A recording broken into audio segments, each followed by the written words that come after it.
What's up, YouTube? Today we're diving into the Truthear Zero Blue 2, an IEM that promises a lot in terms of sound for just $65.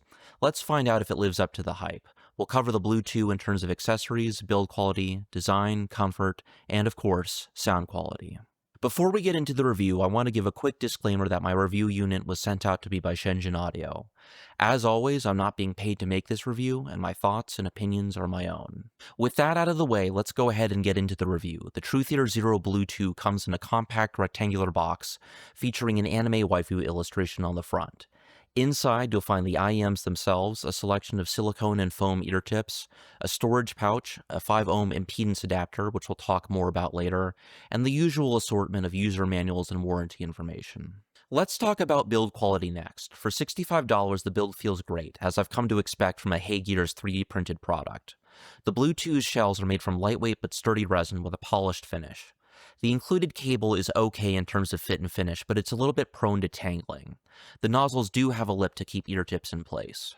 In terms of comfort, the Blue 2 leaves a lot to be desired. I normally don't mind large or long nozzles, but the Blue 2 just doesn't fit my ears well.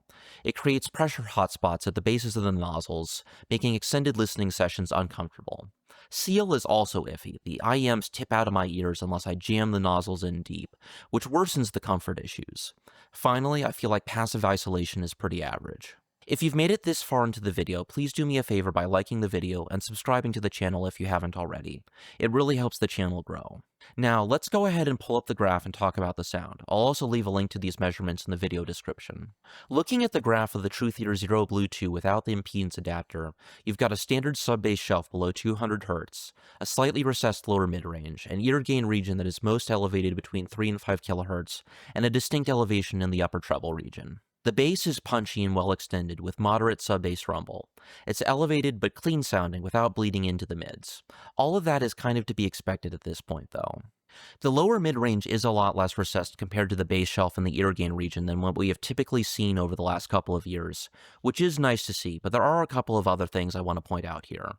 One is that the ear gain region rise begins a bit earlier than what we've been used to on a lot of other IEMs, which I believe takes inspiration from JM1 new meta-style tunings. The ear gain region being offset to the right a bit rather than being centered around 3 kHz is curious to me, and while I don't necessarily mind it, I do mind that the 4 to 8 kHz range is as prominent as it is. This was the first thing I noticed, and not in a good way. The original Truthear Zero Red handled this region much better in my opinion. This part of the frequency response, which contains the presence region and the lower treble region, is too elevated for a lot of the aggressive and energetic music that I typically listen to. The elevated treble makes cymbals, guitars, and higher-pitched synth leads harsh, making the Blue 2 a tough sell for heavy metal or electronic music. Female vocals can become too forward and sibilant, while male vocals sound overly gritty and strained. There's also a hint of metallic timbre to percussion, which I honestly thought we had moved past entirely as an industry. As I mentioned before, we have a pretty noticeable and sustained elevation in the upper treble. I understand that with a lot of budget dual dynamic driver designs, this is probably one of the most convenient ways to boost perceived resolution, and it works well with this IEM. In fact, this might be the most detailed sounding IEM that I've heard below the $100 price point. On the other hand, instrument separation and soundstage are nothing to write home about. As I mentioned earlier, the Truthear Zero Blue 2 comes with a 5-ohm impedance adapter, effectively giving you 2 tunings out of the box without having to resort to EQ. Adding the impedance adapter reduces the prominence of the mid-range considerably relative to the bass shelf. This comes with both benefits and drawbacks, particularly for the genres which I mentioned the Zero Blue 2 struggles with. Whereas without the adapter, the bass shelf and the ear gain region are roughly equal in magnitude, the impedance adapter gives the bass shelf at least 5 decibels of elevation relative to the ear gain region's apex. Overall, I actually prefer the Zero Blue 2 with the impedance adapter, as it reduces the relative prominence of the presence in lower treble regions without hurting detail retrieval too much. However, overall mid-range clarity, on the other hand, does take a hit from the impedance adapter, as it does introduce some boominess and bass bleed simply due to the magnitude of the bass shelf. You can tame this with the EQ by cutting between 80 and 200 Hz, but this begs the question, why use the adapter at all in that case? In conclusion, I honestly found the Truthear Zero Blue 2 rather disappointing. I think that the less than ergonomic physical design and the overly elevated presence in lower treble are going to rule this IEM out for a lot of people.